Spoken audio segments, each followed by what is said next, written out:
Let us continue with the poem Birches by Robert Frost. Lines 32 to 40. He learned all there was to learn about not launching out too soon, and so not carrying the tree away clear to the ground. He always kept his poise to the top branches, climbing carefully, with the same pains you use to fill a cup, up to the brim and even above the brim. Then he flung outward, feet first, with a swish, kicking his way down through the air to the ground. Describing all the things the boy learns from climbing birch trees, the speaker frames this of play as something that becomes an important part of the boy's coming of age process. After all, the boy learns about how to safely pursue various thrills. The boy learns that he must patiently climb to the very top of the tree, where the wood is flexible, before jumping to the ground, since launching out too soon would mean holding on to a part of the tree that is too stiff, therefore causing it to snap. The boy learns to keep his poise while climbing trees, understanding that impulsively leaping off too soon could be disastrous. This, in turn, is a metaphor for what it is like to navigate life. Rather than acting quickly out of excitement, it is better to remain level headed and cautious, even when doing something daring and exhilarating. In other words, it's always best to keep one's poise. Exhilarating means exciting. And if this metaphor weren't clear enough, the speaker offers a simile, saying that the careful way the boy learns to climb trees is comparable to the act of filling a cup until the liquid is level with or even a little above the top of the cup. Needless to say, pouring like this requires a lot of precision and care. It is with this kind of concentration and carefulness the speaker indicates that the boy learns to climb the trees in a safe, effective way. It becomes clear that the boy's simple act of play is actually very informative and influential, teaching him to be rational and wise. However, this is not to say that the boy lets this cautious mindset overshadow his ability to enjoy life. Rather, he learns to be careful like this so that he can thoroughly enjoy the thrill of jumping off the trees without having to worry about breaking the trunk. Upon reaching the top of the tree, he triumphantly jumps off and swings his legs as his body sails through the air, a happy image that captures his fun loving spirit. On the whole, then, climbing and jumping from birch trees teaches him important lessons about being careful and intentional while also still providing him with a thrilling experience. In turn,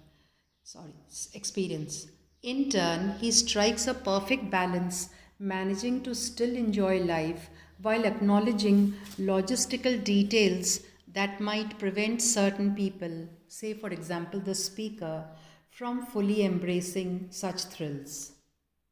Lines 41 to 47. So was I once myself a swinger of birches, and so I dream of going back to be. It's when I'm weary of considerations and life is too much like a pathless wood, where your face burns and tickles with the cobwebs broken across it, and one eye is weeping from a twig's having lashed across it open. The speaker's nostalgia for childhood becomes even more obvious. The speaker likes to imagine a boy swinging in the birches, it seems, because this is exactly what the speaker used to do as a child. By imagining some unknown boy doing this, the speaker tries to recapture the feeling of being young and free. This is why the speaker says, "And so I dream of going back to be," expressing a desire to return to the joy of youth, while also indicating that the speaker has, in adulthood, stopped living the life of a swinger of birches. With this in mind, this section of the poem implies that the mundane realities of adulthood are capable of overshadowing a person's capacity to enjoy life like a carefree child.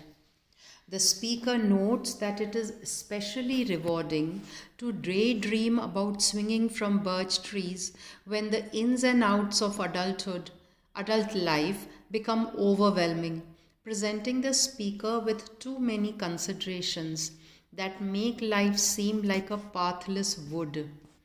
The simile compares life to the experience of walking through a dense forest where branches scratch the walker's face. On the whole, this simile, which actually becomes more of a metaphor by its end, depicts the realities and hardships of adulthood, suggesting that life can be difficult to confront and even harder to navigate. Navigate in other simply you can understand it as to cross life, the sea of life in a way. In the same way that branches and cobwebs smack people in the face as they try to walk through a pathless wood, then various obstacles in life make it hard to simply move forward.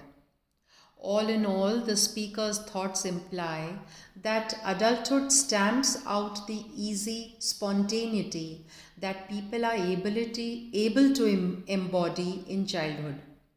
Whereas a young boy is capable of turning a walk in the woods into a fun and exhilarating experience.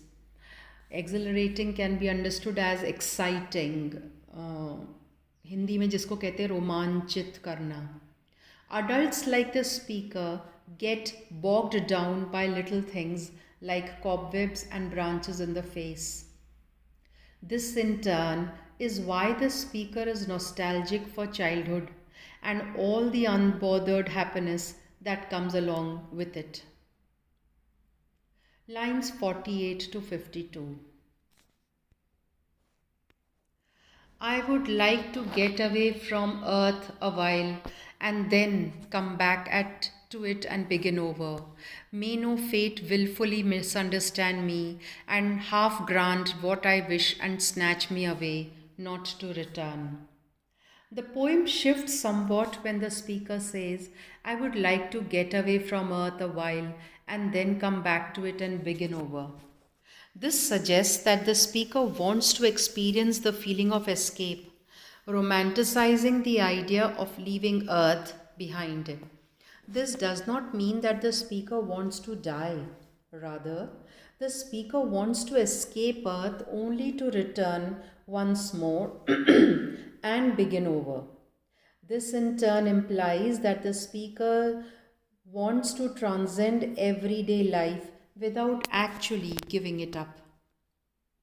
A certain sense of circularity thus emerges in the poem, as the speaker wants not only come back to earth, but also to begin over.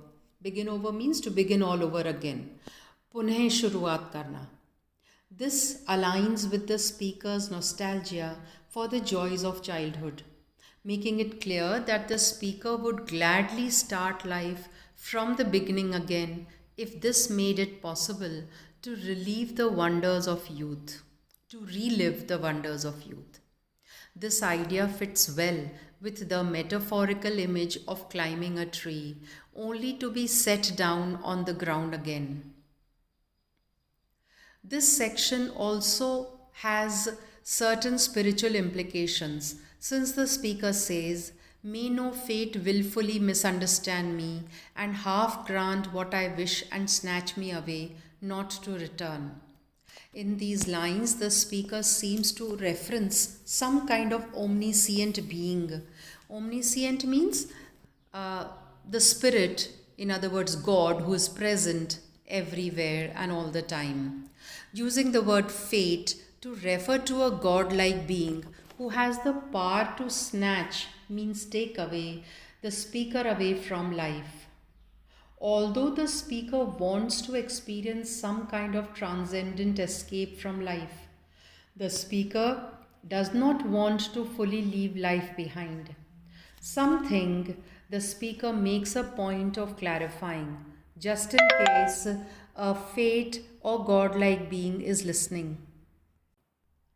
In this way, it becomes clear that the speaker is not interested in dying simply to experience an afterlife, rejecting that kind of spirituality in favor of life on earth. The speaker's language sounds appealing and pleasant, thereby helping the speaker express a sense of appreciation for life. Lines 52 to 56. Earth is the right place for love. I don't know where it is likely to go better. I would like to go by climbing a birch tree and climb back branches up a snow white trunk toward heaven. The speaker likes the idea of escaping the mundane reality of everyday life, but does not want to die or go to heaven. This is why the speaker says, Earth is the right place for love. I don't know where it's likely to go better. In a sense, the speaker expresses a preference for regular life over the promise of some kind of afterlife. Although living in an afterlife might be quite nice, the speaker believes that there are things worth sticking around for on earth. Things like love, for instance, and the spontaneous joys that children are so capable of embodying. Thinking this way, the speaker says, I would like to go by climbing a birch tree. In some ways, this is the speaker's way of acknowledging that life will inevitably end someday. As such, the speaker wants to leave earth behind while doing something joyous and thrilling, climbing a tree, which reminds the speaker of childhood and happiness. If life has to end, the speaker implies, then one ought to go out doing something joyful and pleasing. However, the speaker isn't actually embracing the idea of death. This becomes clearer in the poem's final lines. But for now, the speaker's use of italics in the phrase toward heaven suggests that although this moment might seem like an acceptance of death's inevitability, the speaker still resists the idea of fully leaving life behind. After all, the speaker does not want to climb a birch tree in order to reach heaven, but simply wants to climb toward heaven. In turn, readers sense that the speaker has no intention of ever actually entering the afterlife, instead, preferring to focus on real life even while escaping normal existence by doing something thrilling and spontaneous like climbing a snow covered birch tree. Like the rest of the poem, these lines are also quite musical, as the speaker's language remains poetic and rhythmic. This is enhanced between lines 54 and 55 when the speaker repeats the words climbing and climb. Furthermore, the alliteration, meaning the repetition of the sound of black branches, here the letter B is being repeated, also gives the speaker's words a textured feeling that contributes to the overall pacing. All in all, then, these lines come together to form a cohesive sound that gives readers the impression that the speaker's language is very controlled and thus carefully considered. Lines 56 to 59. Till the tree could bear no more, but dipped its top and set me down again. That would be good both going and coming back. One could do worse than be a swinger of birches. These lines expand upon the speaker's idea of climbing toward heaven without ever actually reaching it. Although the speaker has already said, I would like to go by climbing a birch tree, it now becomes even more obvious that the speaker does not actually intend to die. Rather, the speaker wants to escape life on earth temporarily by climbing a birch tree, all the while knowing that the tree will bend with the speaker's weight and, before long, set the speaker down to the ground. What the speaker is truly after is not the kind of escape that comes with death, but the mere feeling of getting away from everyday life. It would, the speaker implies, be cathartic.